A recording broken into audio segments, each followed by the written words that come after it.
listen to part of a university lecture on modern world history. And one of the most dramatic political events of the 20th century was the rise and fall of the Berlin Wall, which stood between East and West Berlin and between West Berlin and East Germany for 28 years, from 1961 to 1989. At the end of the Second World War, Germany was partitioned by its occupiers into four zones: the US, British, French, and Soviet Russian zones at the Potsdam Conference in the summer of 1945. And Germany's capital city, Berlin, was divided in the same way, even though the city lay completely inside the Russian zone of the country. At first, there was a cooperative intention to eventually reunite Germany, but instead, tensions increased between the Allies and the Soviets as the Cold War, the war of communist ideology versus capitalist ideology, emerged. In 1948, the Soviets tried to starve the Allies out of Berlin by closing all the land routes to the city to Allied transport. But U.S. President Harry Truman ordered a military airlift of supplies into the city. He defied the Soviets and signaled the resolution of the Allies to remain in their isolated sectors, come what may. The idea of reuniting the country fell apart. In 1949, Germany was reorganized. The three Western powers combined their zones and formed the Federal Republic of Germany, or West Germany, and immediately after this, the Soviets formed the German Democratic Republic, or East Germany, from their zone. And the city of Berlin was similarly divided into West Berlin and East Berlin.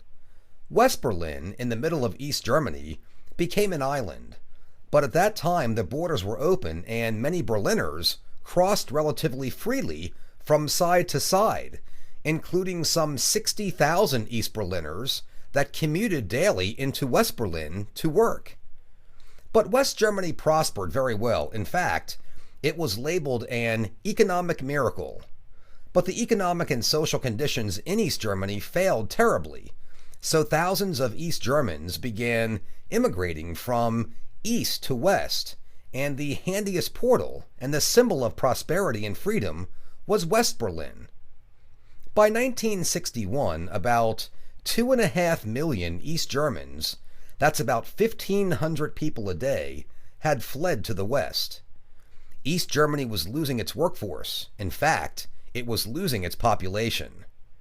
At the Vienna summit in June of 1961, Soviet Premier Khrushchev and U.S. President Kennedy's discussions were so cold that both sides brought up the possibility of another war, and this danger of war explains the low-key reaction of the Allies on August 13, 1961, when East German tanks and soldiers suddenly moved up to the boundary with West Berlin and began tearing up the streets, cutting communications, and constructing a 112-kilometer wall around the Allied sector of the city. They finished their work in 24 hours, and West Berlin was completely cut off from East Germany. This first wall was little more than a long barbed wire fence, and escapes became so common that a succession of 4 walls, each more imposing and more impregnable than its predecessor, were eventually constructed. The fourth and final wall, built in 1975, was made of reinforced concrete, nearly 4 meters high, and also included a lighted control strip, a vehicle ditch, 300 watchtowers, 20 bunkers, a patrol road, and then a second fence. During its existence, about 5,000 people managed to escape over the wall, but also more than 100 people were shot and killed. As security got tighter, people devised other methods of escape. They jumped over the wall from adjacent buildings, or they tunneled under it. One of the most imaginative escapes was by 2 families who collected hundreds of remnants of nylon cloth, sewed them together to make a hot air balloon, and then floated over the wall to freedom.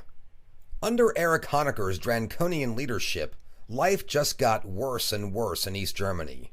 But then, in the summer of 1989, Hungary's borders suddenly opened, immediately creating a broad new escape route. At about the same time, there were loud student demonstrations in Leipzig, demanding that the wall come down. Meanwhile, Soviet Premier Mikhail Gorbachev had announced that the Soviet Union would no longer suppress popular movements in its satellite states. This was the time when the Iron Curtain was starting to show its cracks everywhere. And on November 9th, 1989, Günter Schabowski, who was the leader of the East Berlin Communist Party, almost accidentally mentioned at a live press conference that the country's travel restrictions were going to be lifted immediately for private trips abroad. East Berliners rushed to the checkpoints by thousands, and the uncertain border guards, wanting to avoid violence, let them pass through to West Berlin. In the next days and weeks, wall woodpeckers appeared. Hundreds of citizens began to tear down the wall themselves with picks and hammers and chisels. The reunification of Germany was officially concluded on October 3, 1990, and today only remnants of the Berlin Wall remain as a memorial and as a warning against the evils of totalitarianism.